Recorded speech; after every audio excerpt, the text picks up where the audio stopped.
Good morning to all of you. Class 7th and chapter is New Kingdom.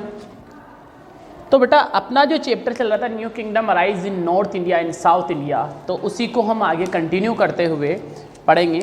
और सबसे पहले यहाँ पे अपन ने गुज्जर प्रतिहार पढ़ा था, राजपूतों के बारे में थोड़ा बहुत, फिर गुज्जर प्रतिहार के बारे में अपन ने पढ़ा था। इसके बाद हम पढ़ेंगे हम पाला रूलर्स के बारे में। तो पाला डायनेस्टी के फाउंडेशन जो है वो गोपालन की है, और he was elected as a noble because the previous ruler had died issueless. तो यहाँ पे जो है पुराना रूलर जो है वो इशूलेस होने की वजह से और उनकी डेथ होने की वजह से जो है इनको जो है नोबल्स के बीच में से इलेक्ट किया गया था। और his capital was at the Pataliputra. इनके टाइम पे जो पाला डायनेस्टी जो है उनकी कैपिटल जो थी वो पाटलिपुत्र थी। धर्मापाला एंड देवपाला जो है इस डायनेस्टी के फेमस रूलर रहे हैं। उसके बाद हम बात करें तो देवपाला जो है वो लास्ट पावरफुल रूलर था यहाँ पे।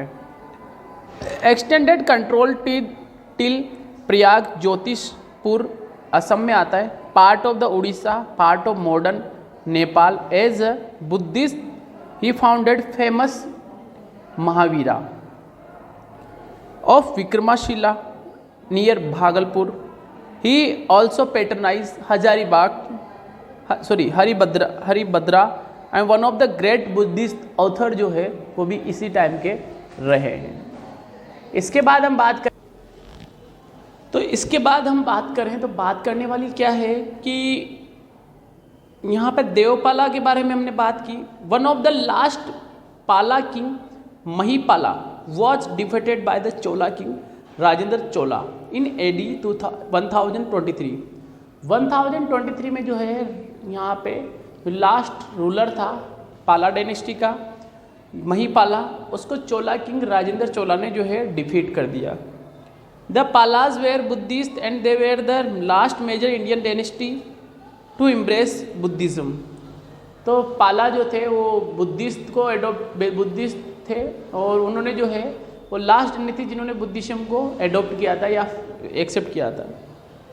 After the fall of Palas in 12th century the Sena dynasty ruled over the Bengal and east till 1245। 12th century में जैसे पाला की डायनेस्टी ख़त्म हुई उसके बाद जो है इस डायनेस्टी यहाँ पे सेना आई डायनेस्टी, और यहाँ पे 1245 तक सेना डायनेस्टी ने जो है रूल किया बंगाल पे और ईस्ट में। उसके बाद आ जाते हैं चहमान्स। तो चहमान्स को आप समझ सकते हो ये राजपूत है। Chauhans were historically powerful group in the region now known as Rajasthan. The Chauhan और Chahaman originally belong to Amber in Rajasthan. तो चौहान या चहमान जो है वो आमेर से बिलोंग करते हैं राजस्थान में। Earlier the Chauhan were vassals of Pratihara but broke out from them in the 11th century। पहले चौहान जो है ये जो है प्रतिहारों के अंदर थे, लेकिन बाद में इन्होंने खुद का अलग से फाउंडेशन किया लिमिट्स को तोड़ते हुए और खुद की डायनेस्टीज जो है फॉर्म की। इसके बाद 12th century में चौहान डोमिनेटेड दिल्ली, अजमेर और रणथंभौर। तो 12th century में जो है चौहान जो है वो डोमिनेट करते थे, मतलब रहते थे दिल्ली में, अजमेर में और रणथंभौर में। The best known Chauhan ruler was legendary Prithviraj Chauhan who ascended the throne in 1177। तो बेस्ट रूलर जो था, जो काफ़ी फेमस रूलर रहा है, वो चौहानों में जो है पृथ्वीराज चौहान रहा है, जो काफ़ी फेमस रूलर रहा है। ब्रेव था, वॉरियर था। His life has been immortalized by the poet Chand Bardai in his famous poem Prithviraj Raso. इसकी लाइफ के बारे में जो है वो अमर रहने वाली बातें कही गई है। पृथ्वीराज रासो जो इसके पोएट थे चंद्रबरदाई, उन्होंने पृथ्वीराज रासो में कहा गया है। Chandbardai describe the Prithviraj Chauhan loud and abducted and the daughter of Raja Jaichand of Kannauj.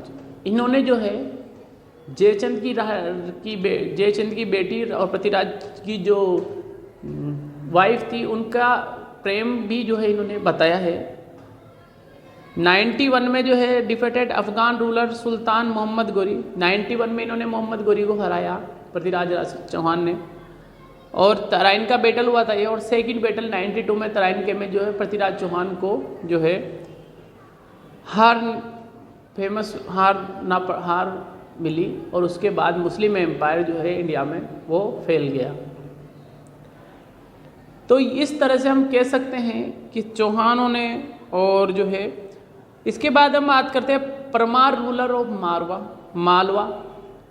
तो भोज परमार जो थे पावरफुल रूलर थे, इनकी कैपिटल थी धार, और नीलकंठेश्वर टेम्पल जो है उदयपुर में वो परमारों के द्वारा ही बनाया गया था। परमार भी जो है राजपूत रूलर थे। टर्कीज का इन्वेजन, तो टर्कीज ने किस किस पे कहाँ इन्वेजन किया, इसके बारे में हम बात करते हैं। तो सबसे पहले हम बात करते हैं टर्कीज में मोहम्मद गजनी, और उसके बाद आते हैं मोहम्मद गोरी। तो इनके बारे में हम कल बात करेंगे। Thank you.